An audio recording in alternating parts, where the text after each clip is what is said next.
হয় আজিৰ দিনটো বিশেষকৈ গহপুৰৰ কাৰণে এক গৌৰৱৰ দিন বুলি ক'ব লাগিব বিশেষ দিন বুলি ক'ব লাগিব গহপুৰে নহয় কেৱল অসম তথা সমগ্ৰ ভাৰতবৰ্ষৰ বাবে এক গৌৰৱ উজ্জ্বল দিন বুলি ক'ব লাগিব কিয়নো এই মুহূৰ্তত মই দেখুৱাইছোঁ এইখন ঘৰৰ পৰাই ভাৰতৰ যি ভাৰত ত্যাগ যি আন্দোলন আছিল আৰু এই আন্দোলনত এইখন গৃহৰ পৰাই ওলাই গৈছিল এগৰাকী 17 বছৰীয়া সফল আচলতে কিশোৰী বৰঙাবাৰীৰ এইখন কুটিৰৰ পৰাই আৰু গহপুৰ অভিমুখে তেওঁৰ নেতৃত্বতে গৈছিল স্বাধীনতা সংগ্ৰামী সেই দলটি আৰু গৈ গহপুৰ আৰক্ষী যি আচলতে চকী আছিল আৰু আৰক্ষী চকীত উপস্থিত হৈছিল আৰু সেই দিনাখন সংকল্প লোৱা হৈছিল সমগ্ৰ ভাৰতবৰ্ষতে ব্ৰিটিছৰ যি ইউনিয়ন জেক নমাই তিৰংগা স্থাপন কৰাৰ যি সংকল্প আছিল আৰু সেই সংকল্প লৈ ওলাই গৈছিল বৰঙাবাৰীৰ পৰা আৰু থানাৰ সন্মুখত পোৱাৰ লগে লগেই ব্ৰিটিছ যি চিপাহী আছিল চিপাহীয়ে বাধা প্ৰদান কৰিছিল আৰু সেই বাধা নেওচি অতিক্ৰম কৰিব বিচৰা যি মুহূৰ্ত আছিল সেই মুহূৰ্ততে গৰজি উঠিছিল ব্ৰিটিছ চিপাহীৰ বন্দুক আৰু সেই বন্দুকৰ গুলিত ঢলি পৰিছিল বীৰাংগনা শ্বহীদ কনকলতা বৰুৱা আৰু কনকলতা বৰুৱাৰ পিছতে ঢলি পৰিছিল শ্বহীদ বীৰ মুকুন্দ কাকতি আৰু এই মুহূৰ্তত মই যিহেতু আজি তেওঁক স্মৰণ কৰা হ'ব সমগ্ৰ অসমৰ লগতে ভাৰতবৰ্ষত স্মৰণ কৰা হ'ব মই তেওঁলোকৰ পৰিয়ালৰ কিছু কথা জানিবৰ বাবে আজি কেনেকুৱা অনুভৱ মই জানিব বিচাৰিম আজি এটা বিশেষ দিন আৰু গৌৰৱৰ দিন 1942 20 ছেপ্টেম্বৰত গহপুৰ থানাৰ অভিমুখে এই গৃহৰ পৰাই কনকলতা বৰুৱা শহীদে মুকুন্দ কাকতি আৰু স্বেচ্ছাসেৱকসকল মৃত্যু বাহিনী কনকলতা বৰুৱাই প্ৰথম শাৰীতে জাতীয় পতাকা লৈ গহপুৰ থানাৰ অভিমুখে আগবাঢ়িছিল উদ্দেশ্য আছিল যে ব্ৰিটিছৰ ইউনিয়ন জেক নমাই ৰাষ্ট্ৰীয় সতীক গজতৰ সতীক তিৰংগা পতাকা উত্তোলন কৰা আৰু আমি বিশেষ গৌৰৱ অনুভৱ কৰিছোঁ আজিৰ দিনটোত এই 20 ছেপ্টেম্বৰত মহান শ্বহীদগৰাকীক আৰু লগতে মুকুন্দ কাকতিক শহীদে ৰামপতি ৰাজখোৱাক আজিৰ দিনটোতে আমি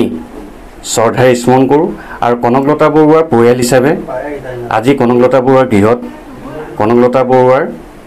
স্মৰণ কৰিছোঁ শ্ৰদ্ধাঞ্জলিৰে আৰু এনেদৰে 20 ছেপ্টেম্বৰ প্ৰতিদিনাখনেই আমি এনেদৰে পালন কৰি আহিছোঁ হয় আমি এক কথাত ক'বই লাগিব সমগ্ৰ জাতিৰ বাবে দেশৰ বাবে নিজৰ প্ৰাণ আহুতি দি যি কাললৈ খ্যাতি ৰাখিলে আৰু সেইগৰাকী বীৰাংগনা কনকলতা বৰুৱা আৰু তেখেতৰ বিষয়ে কি ক'ব আজিৰ দিনৰ লগত কেনেদৰে তাক আচলতে তুলনা কৰিব পাৰি আমি আমাৰ অসমীয়া জাতিয়ে ভাৰতবৰ্ষৰ স্বাধীনতাৰ বাবে যে আমাৰ তেজ দিয়া হৈছিলে 1983 বছৰৰ আগত আমাৰ অসমীয়াসকলৰ মাজত ভাৰতৰ স্বাধীনতা আন্দোলনৰ প্ৰতি যি আমাৰ আনুগত্য আছিলে বা আমাৰ যিটো কণ্ট্ৰিবিউশ্যন আছিলে তাৰ এটা নিদৰ্শন এই শ্বহীদসকল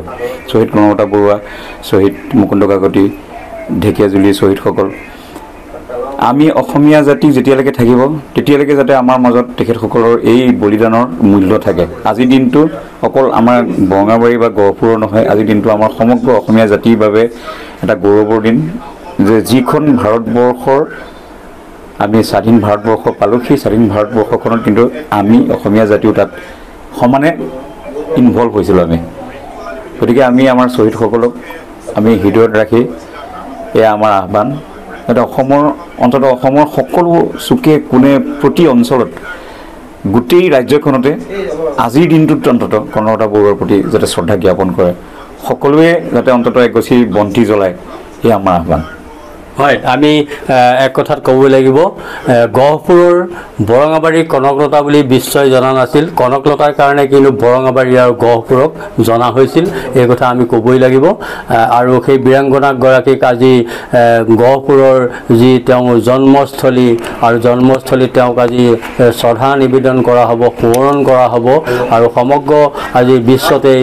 যি 20 ছেপ্টেম্বৰ দিন পালন কৰা হ'ব একেদৰে গহপুৰতো আমাৰ বীৰাংগনা শ্বহীদ কনকলতা বৰুৱা আৰু মুকুন্দ কাকতিক শ্ৰদ্ধাৰে সোঁৱৰা পৰিলক্ষিত হৈছে যিকোনো খবৰৰ বাবে যোগাযোগ কৰক 7099017330 লগতে 7099017110 নম্বৰত